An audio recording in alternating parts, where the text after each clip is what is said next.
It was actually before I even checked into my accommodation that all this happened. I happened to like drop off my bags at the hostel I was staying at, and I went out for lunch, and then I kind of just happened to run into this protest that was happening. Someone told me about it, like they DM'd me and they said, oh, there's like a protest happening, but I didn't really think much of it because I'm always hearing about protests in Paris. And when I first got to the protest, it just seemed pretty chilled. There were a lot of people, a lot of photographers. It was cool to see like what everyone was shooting with. But it just seemed like a normal student protest. I'll cut to some raw footage now. You can hear the sights and sounds and kind of what it felt like to be there.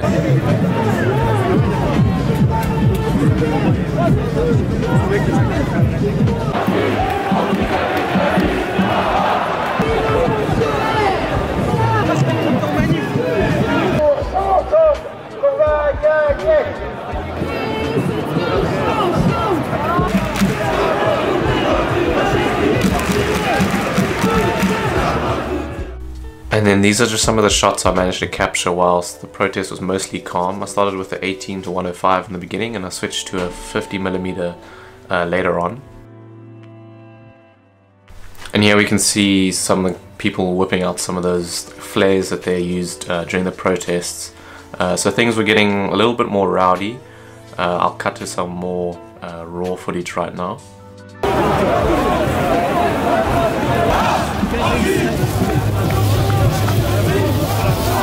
And then these are just some of the shots I managed to capture with the guys with the flares.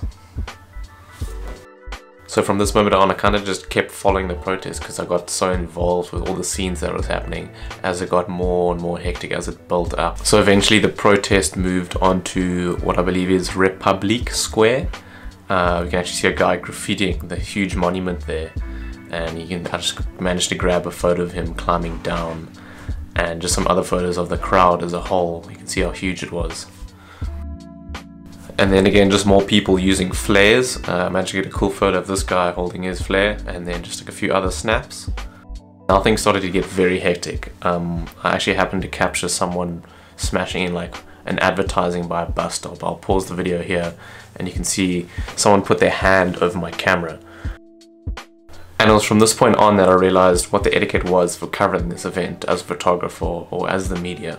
You're not there to try single out any individuals or groups. You're there to capture the protest as a whole. My images are just a reflection of what I saw whilst I was there. I saw a lot of bad things that happened, a lot of people breaking stuff, but that's just what happens, and those are just isolated incidents and individuals.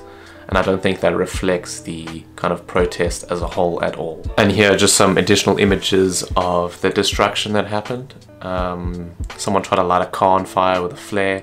Again, these are just anarchists going along with the protest, as there are no police around within the protest itself. And now we're going to cut to what is probably the most adrenaline rushing moment I've ever had photographing. I was just walking down the street and there was kind of like a side street, and at this point is when I realized that the police were actually running parallel to the protest itself. And I kind of went down the side street, and then all of a sudden there was a group of protesters that just started hurling rocks at the police or any like kind of debris they could find. Amongst all this commotion, I just thought, oh, let me just try to snap some photos here, and didn't really realize that there was a policeman with a tear gas launcher point pretty much right at me. And then all of a sudden, whilst I was trying to shoot these photos, there must have been about 2 or 3 tear gas grenades just landed at my feet. There was like sparks coming out, and I just ran.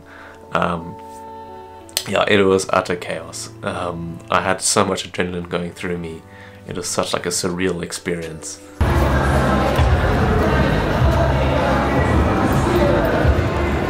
So after that experience, I was pretty pumped and was excited to keep following on with the crowd.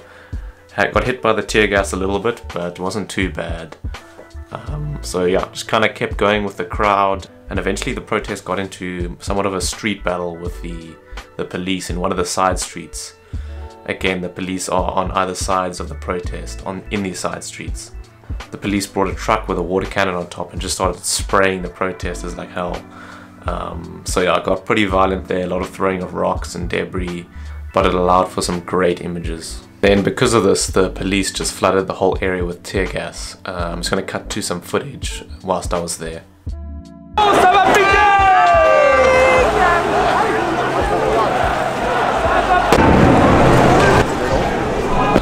actually just had to pull away from the protest for a bit because the tear gas got really bad there. It's actually pretty incredible how fast that tear gas just moves through the crowd. You'd think it would just kind of sit in one area, but it just kind of spreads so quickly and you don't even expect it, and all of a sudden your eyes are burning and it's got this weird taste in your mouth. Super effective. After this, the protest arrived in Bastille, which I believe is the center for political movements in Paris historically. People were still singing songs, and there were people like braaiing sausages and stuff on the side of the road selling that.